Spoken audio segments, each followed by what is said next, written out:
This is Build Your Difference, a podcast created by Blue Artists, a brand platform with one goal: to help great visionaries like you build impressive brands. Every month, we'll bring you insightful tips, knowledge, and compelling stories from successful entrepreneurs and the Blue Artists team on how to create and market a winning brand that does more than just launch a new product or service. It starts an ongoing conversation. Because you're not just making a brand, you're making a difference. Let's start building.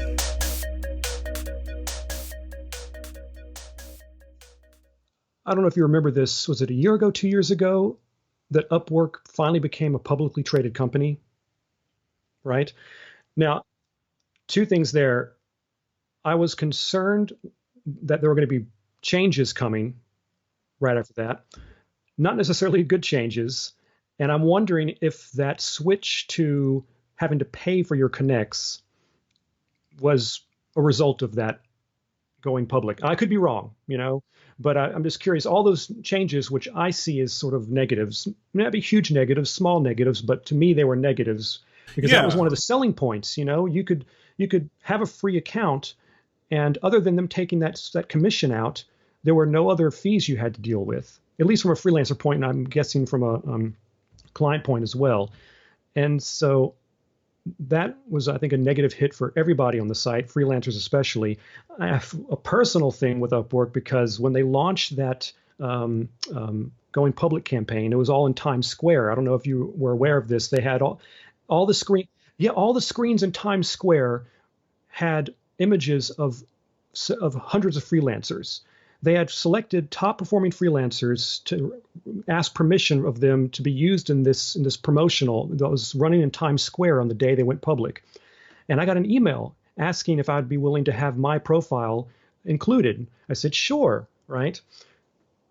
Well, so the day finally comes, and I'm scouring through all these YouTube videos trying to find where I come in because they told me I was included.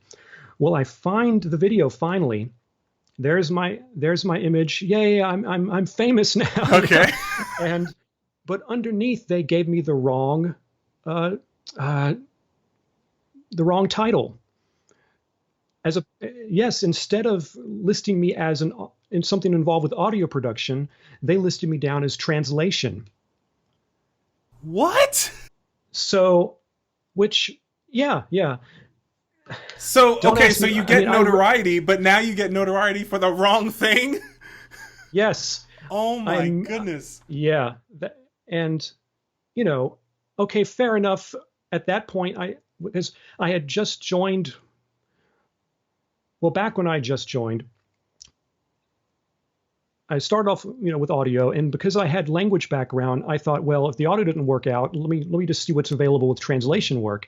And so I put as a secondary heading, general translation, but that was buried down at the bottom of the profile. In big fat letters at the top, it says audio, right? And yet whoever was putting this together still put me down for translation on that big Times Square screen. So, needless to say, I was not happy about that. So... Well, know what? Listen, on a positive note, congratulations for the opportunity. And hey, they're trying. That is true. Could it have been better? They could have done you a little bit better. But, hey, I still think it's awesome that you had that opportunity. Yeah. I think, like I said, I don't want to... look, I have my feelings about Upwork. I do think Upwork does in many ways make my life as a business owner a little bit better. Sure. I do like them, especially as a payroll service. And actually, when I have people that ask me, hey, who do you recommend for payroll? I say Upwork. And I still do. And I think Branddesk, what's special about Branddesk is that we're not really looking to innovate in that space.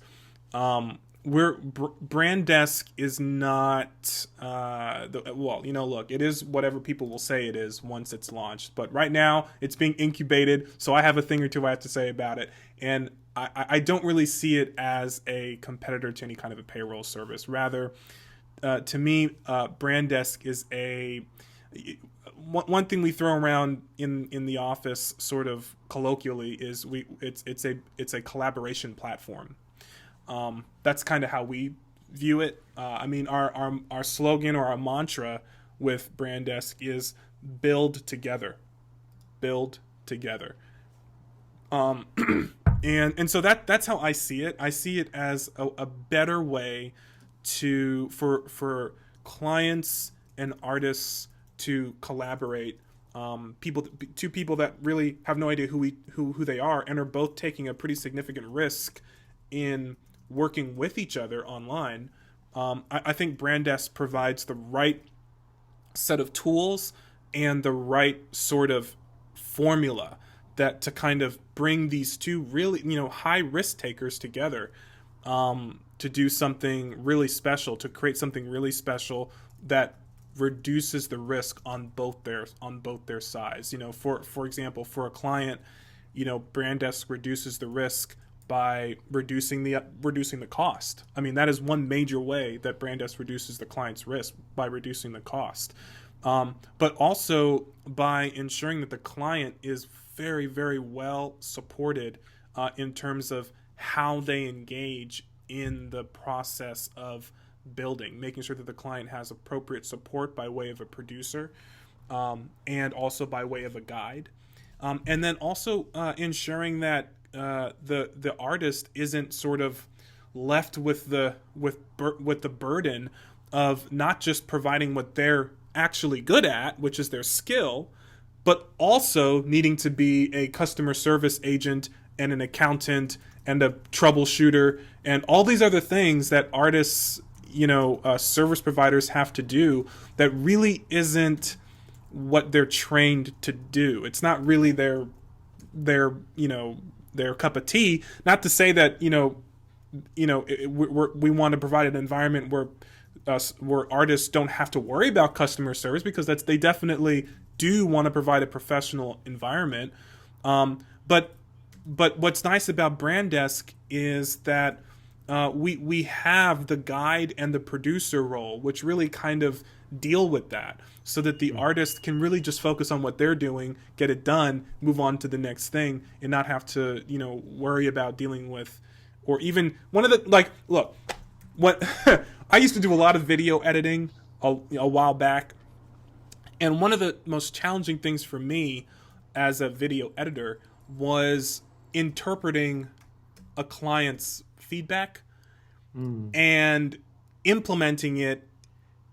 I would bring clients in. I would get clients, and they would agree to sort of a flat rate with me, and I'm thinking in my head, okay, within this flat rate, I'm gonna budget for 3 drafts. I want to make sure I can get them 3 drafts. But then, a client doesn't really understand that, so they're just throwing out their feedback, and next thing I know, I'm getting into 5, 6, 7 drafts, all within one flat payment, and it's the economics is really not looking in my favor, and it can be very difficult, to say, hey, look, at this point I've done this much work, and to do more, I'm going to need a little bit more pay. I mean, that is an awkward conversation to have, and why do I have to deal with that? Why, when I could just be editing? Well, yeah, I mean, this reminds me of something we kind of touched on last time, where you mentioned how with Upwork and sites like that, if you're on there, you pretty much have to be a person of every hat, Like you were saying before, you have to take care of the customer service. You have to take care of your own payroll. You have to take care of the project, producing it. You have to take care of the artistic side of the project, whatever it may be. And you're talking about Branddesk being a place for collaboration. And I mean, I'm going to pick on Upwork again. Okay. It has its good traits. We have to admit, but. Two things.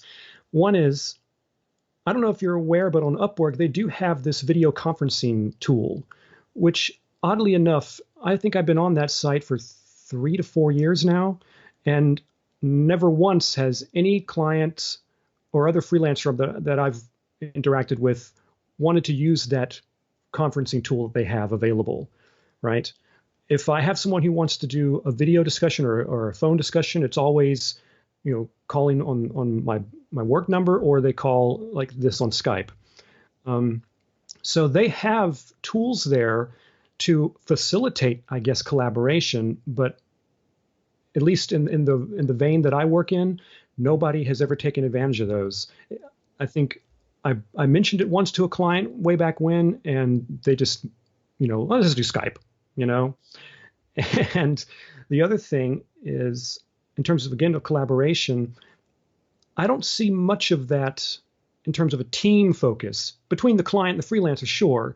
But for teams, I don't know if that's more of if you have an Upwork agency that you've put together, then maybe you've got that collaboration going. But if you're just a sole sailor out there on your own getting some work, when I hear you talk about Branddesk, I'm hearing more of that actual team collaboration involved. Does that make sense? Yeah. Oh yeah. That does make. I mean, that makes all the sense in the world, and that is the focus. One of the things, and I know we'll do sort of a deep dive, but one of the things that I love about Branddesk from the client perspective is that it's so incredibly easy for a client once they've initiated a project. So if a client goes to the Branddesk store and purchases a logo design project, for example, it is so easy for a client to invite a team member or two or three or however many team members they want. So Branddesk provides a team to the client. Branddesk provides a guide,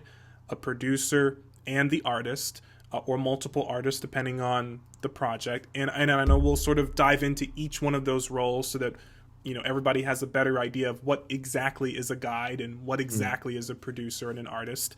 But not only does Branddesk provide that, but we recognize that clients oftentimes have their own teams that they want to easily bring into the platform and collaborate on a project. So really, a client might want to bring 2 or 3 people that are working with them outside of Branddesk into Branddesk to work on this logo design alongside the Branddesk provided artist, producer, and guide.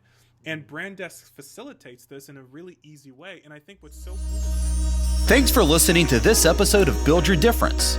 If you'd like to learn more about how Blue Artists can help you develop a distinguished brand that inspires and engages a growing audience, then please visit us at www.blue-artist.com and be sure and subscribe to our monthly podcast for the latest tips and trends in brand development and marketing.